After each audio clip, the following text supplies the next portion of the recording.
Well, it is that time of year again to compile different lists. And today I'm sorry, I'm distracted by Tifa.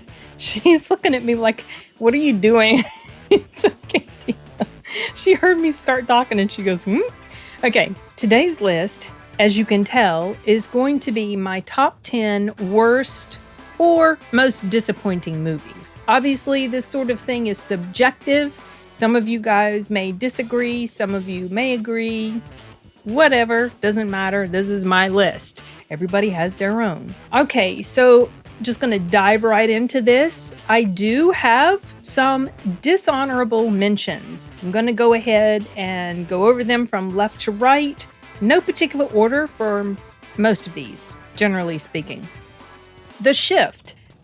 This was a recent view, and I was quite disappointed. It was a double feature night, and I saw this movie alongside Silent Night. This movie was like a faith-based sci-fi multiverse type thing, and it just could not hit the mark. As I said in my full-on review for this film, the trailer was better than the whole movie. Moving across, The Exorcist Believer. Okay, you guys, just one thing I have to say about this one before I move on to the next. David Gordon Green should never touch another horror franchise ever. That's it. Okay, Ant-Man and the Wasp, Quantumania. I didn't outright despise this movie, but it was stale. Those were the words that we used in our out of the theater sort of reaction. My son and I, when we did a video about it, it felt stale. It was silly. I didn't like the quantum realm. I didn't like all the Star Warsy type of backdrop that was going on. And the daughter was super annoying. I did not like her character in this particular movie. She was fine in the others, didn't like her in here, and I did not like the actor replacement that they had for her. Next one, Meg 2. It's unbelievably awful, and with so much suspension of disbelief required, it can only be viewed as like a joke. I mean, maybe I shouldn't even be upset at this movie. I went into it knowing I wasn't going to like it, but I wanted to spend time with my brother and his son, so there's that. At least that part was fun. But some stupid stuff in here, like, you know, you can avoid being crushed by being underwater, the weight of the pressure, just by like clearing out your sinuses. That was really stupid. Okay, those are my dishonorable mentions. I could go and dig up a whole bunch more from the year 2023, but I did want to kind of keep this a bit concise. So that's it for these. I'm going to go ahead now and start the countdown, beginning with number 10. This was a pretty big disappointment because initially I didn't outright hate it, but I felt like something was missing. And, you know, this was an excellent TV show. You guys, if you haven't seen Luther, the TV show, please go watch it. It is so good. But this movie was just too Hollywood, too over the top, too out there, and required too much suspension of disbelief, especially some stuff that was happening at the end. And the baddie was too much of I described him as like a mustache twirly guy in my full-on review. The film unfortunately lost the connection to realism and the intimacy that the show had. And so it didn't even feel like a Luther story. Pretty big disappointment this one was. Okay, number 9.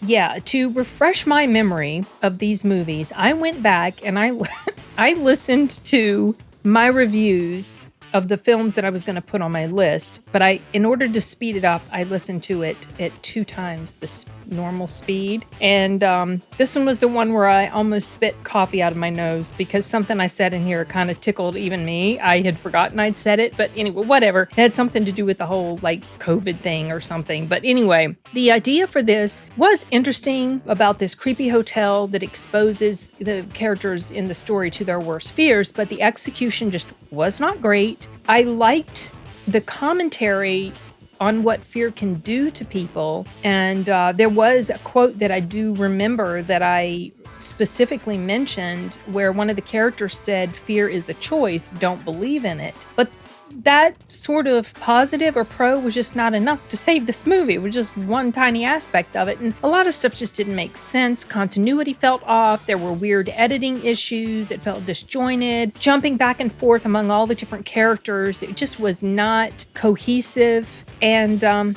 yeah, that one quote that I liked is probably the best thing about the whole movie. Okay, number 8. Oh yeah, this one. I went into this with a bit of an optimistic feeling, but, as with many of the movies on this list, the premise was interesting. Some of the tech stuff was cool, but the way things happened in the movie, it was too convenient and ridiculous, like perfect timing in so many instances for some of the stuff that was happening. No injuries where there should be injuries, no harm, like where there's just no way that harm could have been escaped. The girl in here who didn't speak the language of the main character, yet she could understand pretty much everything he told her, especially when it was super crucial and important. She knew exactly what he was saying. It was just him not being a human, yet he could speak a human language, and he had terminology that is exclusive to the human language, especially English. Just so many other different nonsensical things. Just too much wrong with this movie to overlook it. I did appreciate that Adam Driver played a convincing badass fighter type of guy, since, like I mentioned in my review, he has a real life background in the military, so he was great for the role, but unfortunately the writing just couldn't pull it off. Number 7, Transformers: Rise of the Beast. Oh my gosh. This was one of the movies that I did think about leaving when I was watching it. I thought about it. I didn't leave, but I did regret that I had taken the time and the money to watch it on the big screen. I predicted that it would end up being in my top 10 worst list when I did the review, and I wasn't wrong about that one. The human element in this movie was lacking, whereas in the first movie, that was what really grounded it for me. That's why I love the first Transformers movie. This one, the characters felt dull and empty. The storyline with them felt forced and just paper thin and not engaging. I didn't care about the characters. I didn't feel connected to the characters. The story as a whole just wasn't interesting. Very predictable elements that were happening. The characters just magically being able to do things that they shouldn't have been able to do, like magically be able to operate machinery or devices or whatever when they had no training in them whatsoever. And Peter Cullen's voice just doesn't do it anymore.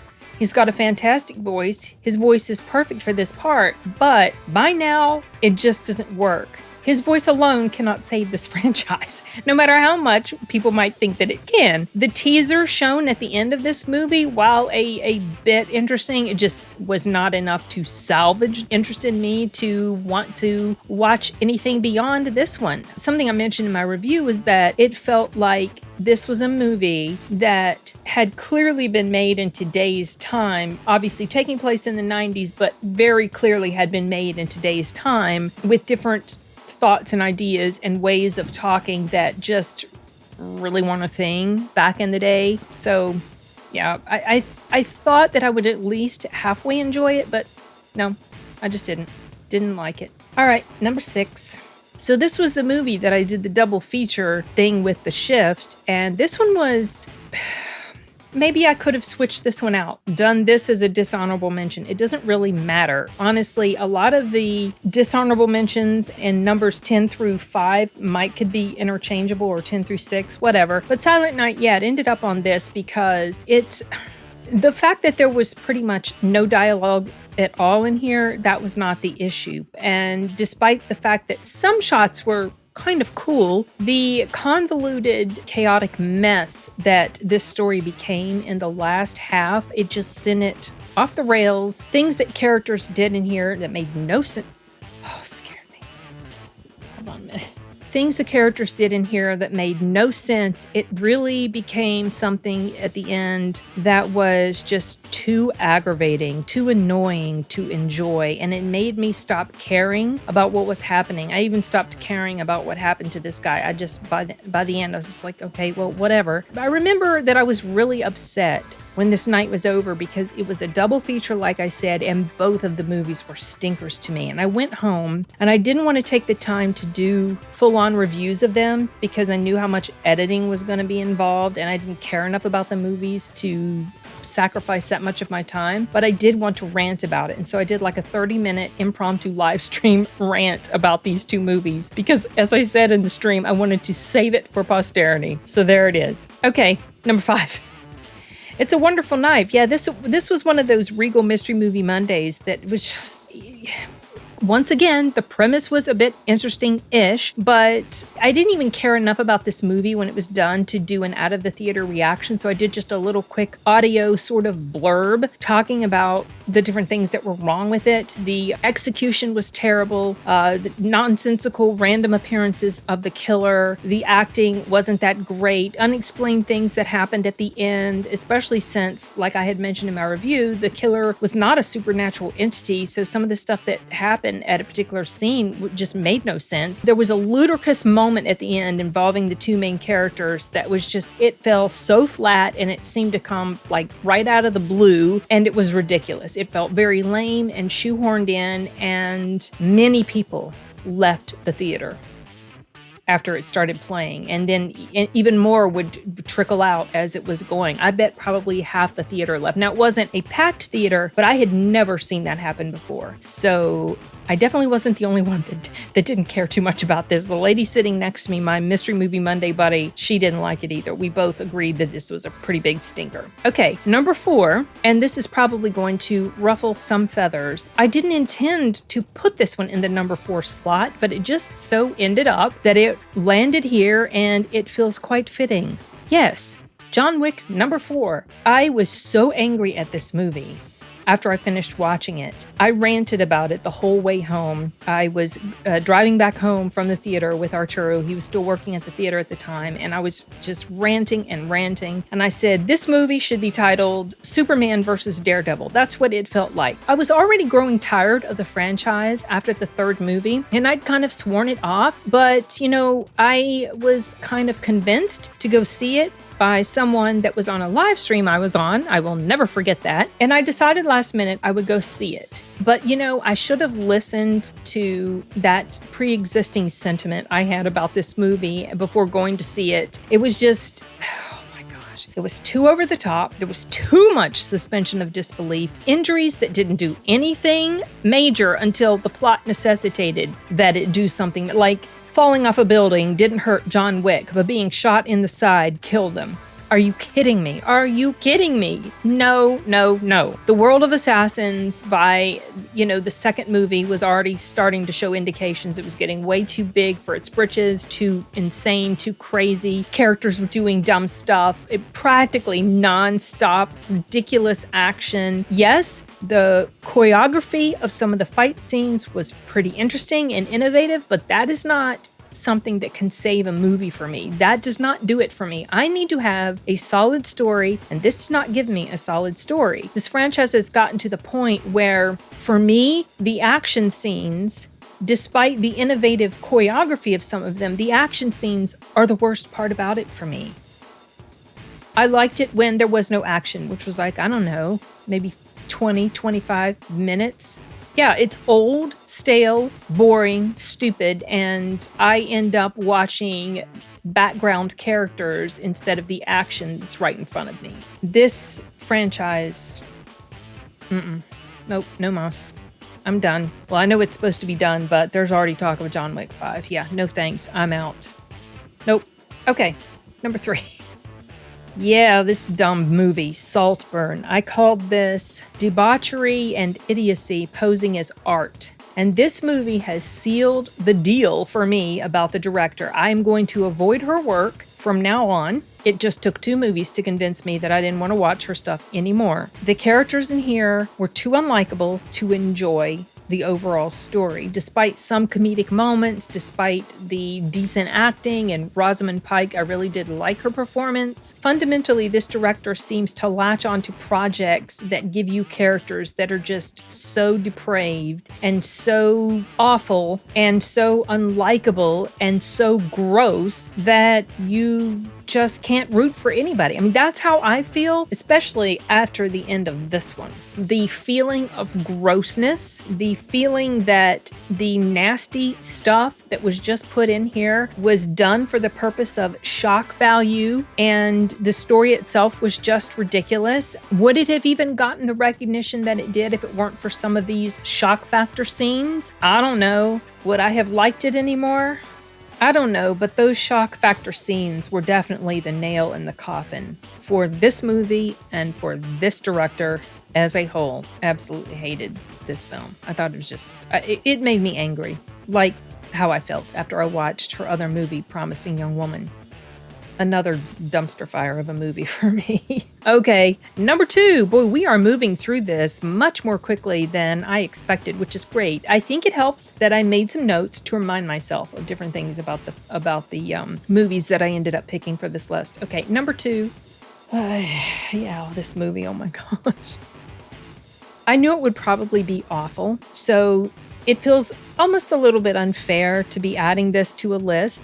But I didn't realize how awful it would be. The creators of this movie, it became apparent after a bit that they were actually taking themselves seriously. They weren't just trying to be funny. They weren't just trying to make a story of guys running around in a mask being killers. No, their story was that these really were the characters of Winnie the Pooh and Piglet, and they had just gone feral. They'd gone feral. The masks were awful. Some of the practical effects of the kills were, okay, that was, that was pretty gnarly and nasty, but it was just the writing was bad. Most of the acting wasn't so great. The main character did an okay job, but pretty much Christopher Robin, I think I'd mentioned that he was okay. But just in general, it was, oh my gosh. It was like the writers took all of the bad horror tropes or all of the tropes that are in horror movies and they just threw everything at it. And like I said, the mask creature designs were terrible. And something else that didn't help their case, it was something that happened later. The people, the creative team, the director or whatever behind this movie, they started attacking people online who gave this bad reviews. And that was absolutely uncool. You put your stuff out there and it's going to be criticized by people. And I've seen stuff circulating on Twitter trying to shame people into not making a top 10 worst list. Well, that's the whole point of criticizing and analyzing something. You can't expect that people are going to consume a product, in this case movies, and not have any sort of constructive or critical thoughts about it. These sorts of criticisms that can be given about material like this could potentially help the creators grow in their craft and get better at things like storytelling and acting and direction and all of that stuff. Some of these complaints may come across or may feel like they're a bit mean-spirited, but, it's not done in a way to be mean-spirited, at least not on my part. It comes from a sense of frustration. I expect decent storytelling. I don't expect it to necessarily be perfect, but I expect at least something solid enough. And this was just not. This was absolutely one of the most terrible movies I have seen this whole year, and I've seen a lot of movies. But despite how bad this movie was, and if it weren't for number 1, this movie would be number 1, but despite how bad this movie was, my butt still stayed in that seat. I still watched it. The entire theater was full, I think just because the whole novelty of, Winnie the Pooh as a horror thing, and now there's going to be a number 2. I will not be watching that, but I didn't walk out of this movie. I had to reserve the number 1 spot for the first movie I have ever walked out on in my entire life. Well, not counting what happened with the Kingsman, which I explained before. That was a tragic event that had nothing to do with my lack of appreciation for the movie. In fact, I actually really enjoyed that movie. But I've never walked out of a movie before because I disliked it and thought it was an utter waste of my time and complete trash. That happened this year, May 2nd, 2023. It's a day that will live in infamy for me when it comes to movie watching. Yes, I walked out of this movie, which is why I had to put it at number 1. If any of you guys have seen any of my reviews this year, especially this one, you will know exactly the one I'm talking about, and that was for the Indian language movie Agent. You know, like I said in my review for this piece of trash, life is too short to suffer through things that make you miserable. And this, I called this an Indian version of John Wick on steroids. I was absolutely miserable while watching this movie. It was too long. It was 2.5 hours long. I suffered through an hour of it before I left. I can't believe I made it that long. The music videos in here, too much slow-mo, terrible acting. Once again, the premise was okay, but the way the actor played his part was ridiculous. He was too goofy. The movie didn't know whether it wanted to be taken seriously as an action flick or as a goofy comedy, and neither one of them worked very well. The pacing was rapid fire, all jumping back and forth between different scenes. It just didn't flow very well, very choppy narrative, too much loud, non-stop, background pounding bass music, and gave me a literal headache. I had to pop some ibuprofen in the movie theater before I got up and left and was able to get my money back. And then I went and joined Arturo in another theater auditorium so that I could rewatch The Covenant, which was a fantastic movie, and I knew I would enjoy watching that a second time as opposed to suffering through the remaining hour and a half of this god-awful movie. I have determined that I'm going to be a bit more picky about the things that I choose to watch on the big screen after this. So yeah, Agent has the honor of being number 1. That's my list of top worst / most disappointing movies of 2023. Tomorrow I will be recording my list of best movies of 2023. I want to end the year on a high note. And then I will make my video for most anticipated movies of 2024. That's going to probably go up on January 1st. I was hoping to get it up on the 31st, but I've got too many other reviews that I want to get out before I put these up. So that's going to do it for this one. Let me know what your top 10 worst movies of 2023 were. I have a feeling some of ours are going to be similar, you know, whatever, but maybe not. Okay, you guys, that does it for this one. I'm going to wrap this up and see you in the next video. Hasta luego.